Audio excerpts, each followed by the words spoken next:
Greetings and welcome to today's video featuring the Gretsch Model 6161 amp. This one was made by Valco for Gretsch back in 1962. In my opinion, it's one of the Valco masterpieces. This amp has utterly fantastic tone and a wonderful tremolo. Let's take a real close look inside and out, see what makes it tick, and then we'll listen to it. Okay? First, the exterior of all Gretsch amps is kind of special because of the very unusual Tolex material that was used on them. As you can see, it has a geometric pattern, and the speaker grill area wraps around the side in an Art Deco style, which is very unique. I don't really remember ever seeing anything like that on other amps. It's got this really nice contrasting bead top and bottom, and just a really super nice kind of luggage handle that's covered with the same Tolex with a nice chrome strip and some really good stout brackets for the handle. The grill cloth on this one is just about perfect, and it's got the traditional Gretsch logo. Now let's take a look at the rear of the amp. As you can see, there's this huge opening in the back door to allow all sorts of air to circulate for the tubes. Not really great for resonant surfaces for the speakers, however.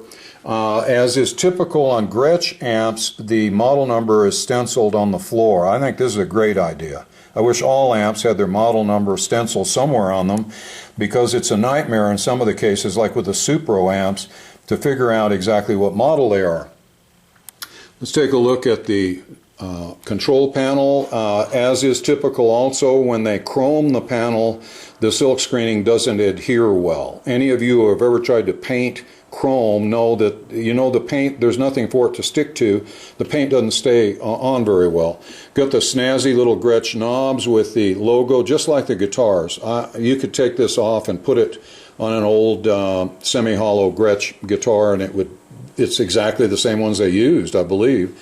Here we have channel number 1 with both a bass and treble input, and it's volume control for channel 1.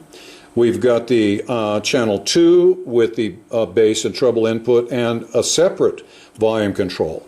The difference is on channel 2 is that you have this tremolo control, in which this is going to be the intensity of the tremolo, and there's a foot switch that can plug in right here.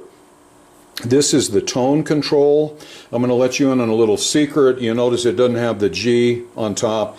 It's because when I got the amp, it only had 2 knobs, so I had to make this one. Okay, so it's just I chucked up some aluminum in the lathe, turned it to the right diameter, knurled it, set screw, and I just didn't quite have the wherewithal to engrave the G with the arrow on it. Actually, what I did is just put a little black felt tip mark there so I know, the position of it when it rotated.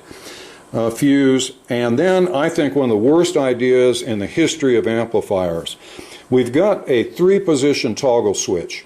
The middle position's off, up is on, down is standby. Now here's why I hate this. I despise it. It's worse than no standby. Here's why. Okay, I'm going to turn on my amp, so I flip it down to standby to warm up my tubes.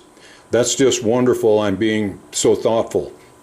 Now, I can't turn the amp on without first turning it off, because I have to pass through the off position here to get to on. Well, that's really bad, because when I turn it off, the power transformer then is going to, the field in it is going to collapse and send a really high voltage pulse out into the filter capacitors.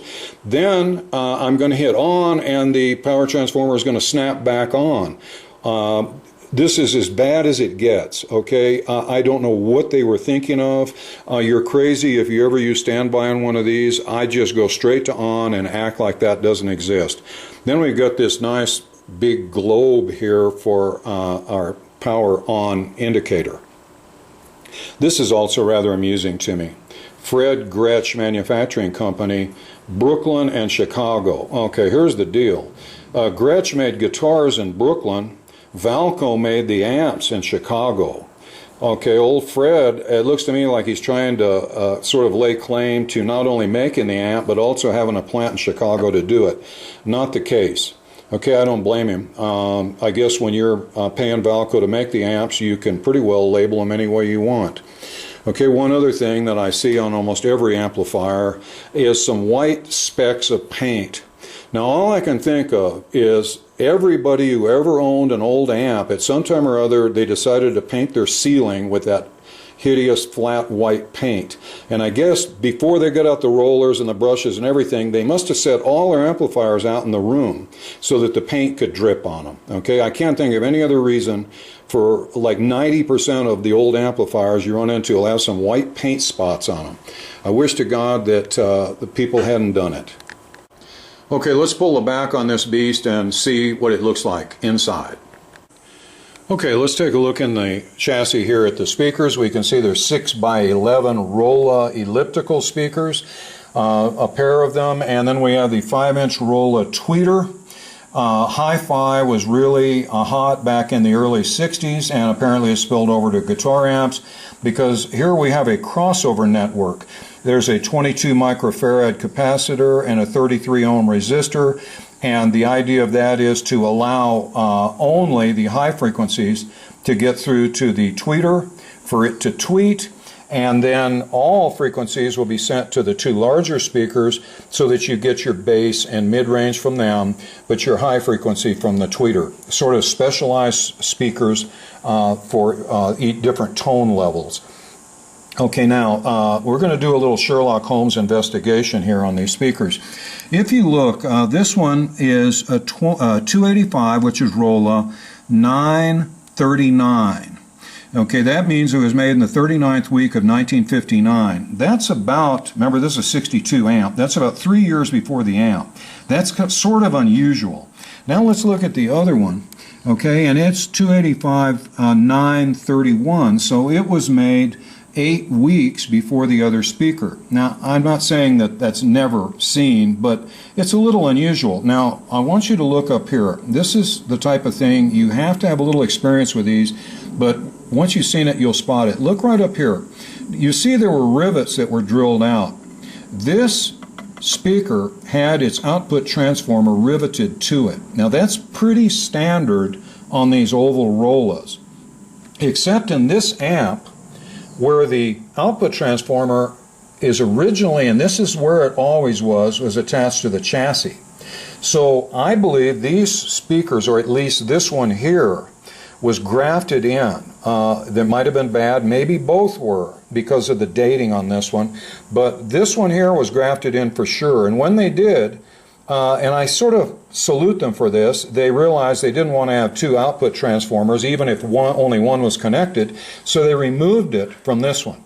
But you really have to get a really close-up look at these things to figure out exactly what happened to them in the past. Okay, otherwise you might just pass right over that and say, oh yeah, perfectly good original speakers. They're perfectly good speakers and they're real close to being the right speakers, but I don't believe they're the ones that came in the amp. The tweeter maybe, because tweeters are never subject to that much stress, so it probably lasted. In fact, as evidence of that supposition, I'm looking up here, it's hidden behind the power transformer, but the date code is the typical 285 for Rolla, and then 240 something, 42 or 43. And that means it was, the tweeter was made in 1962. Now that would make good sense in this amp. So I believe the tweeter is original and the two oval Rollas are not. They're from an older amp. Another couple really kind of snazzy Valco touches here. The little plate that's on all Valco amps, hopefully, T80575. You look it up and it's 1962. And the other thing is the little envelope where they put a spare 2 amp fuse in case you needed it. Apparently no one did in this case. Okay, before we take a look at the chassis, let's take a look at the schematic so we'll know what we're looking at. Okay, first off, we've got channel 1 here, we've got treble and bass input. Channel 2, we have treble and bass input. You see what makes it a treble input is they put a .005 capacitor right here to sort of hamper the low frequencies and allow the high frequencies an advantage, okay, to getting through. We've got half of the 12AX7. The first one is going to be split. One half of it is the preamp tube for channel 1. The other half is going to be the preamp tube for channel 2.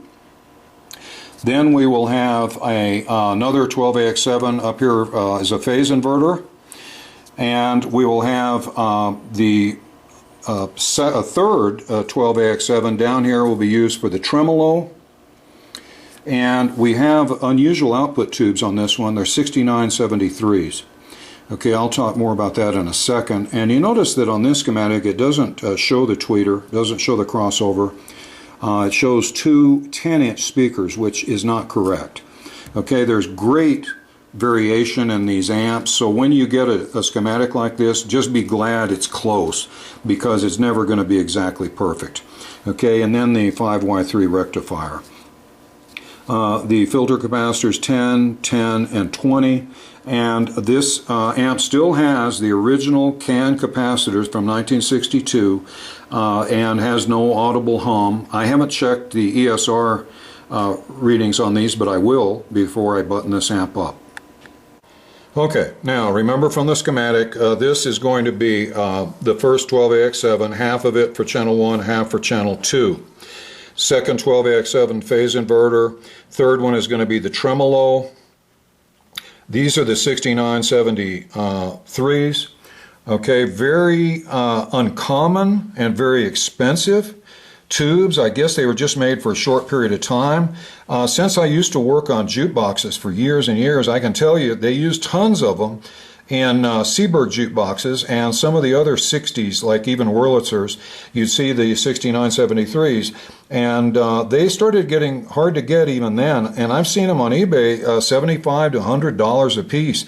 So these babies, I'm going to put them on a little silk cushion, I guess, and save them until I decide to play the amp. We got the 5Y3 rectifier. Back in the back there is the original can capacitor. And I believe all original capacitors throughout. I see no evidence of anything having been changed on this. And then if you saw on the Aztec video where the shield for the inputs was put in a weird position. It was put above the inputs, whereas all the electronics were underneath. This is even worse. Okay, this shield, it's like it's shielding from some horrible source of electromagnetic radiation from the rear of the amp and doing absolutely nothing that I can see to shield against all the noise and confusion that's coming from down below it. So anyway, this one makes no sense. And it's not like somebody just put it in wrong for the fun of it. It's soldered in. So I don't know. I don't understand this.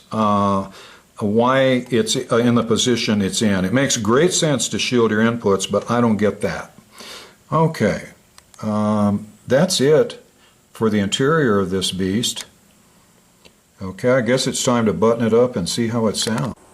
I want a couple little notes before I button this thing up. I'm missing two tube shields here, obviously. I do have the shield on the tube that actually is the most important one to shield, which would be the first preamp tube.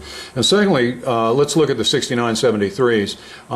What they amount to, they're a very unusual tube, and they really weren't made for a very long time, but they're like 6 BQ5s on steroids.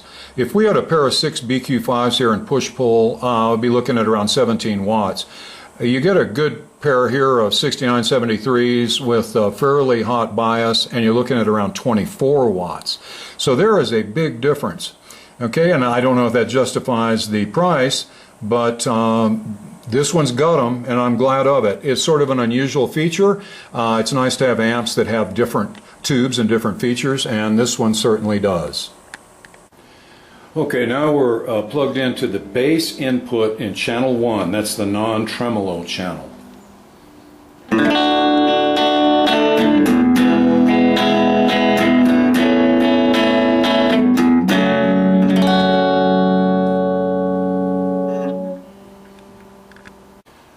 Okay, now we're plugged into the treble input of channel 1.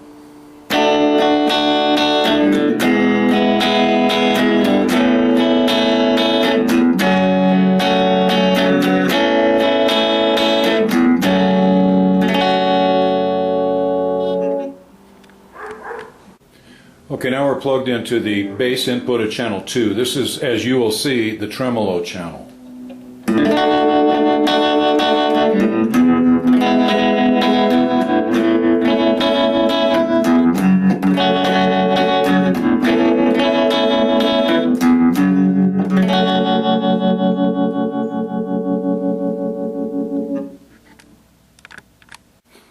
Now we're plugged into channel 2, the treble input with the tremolo on.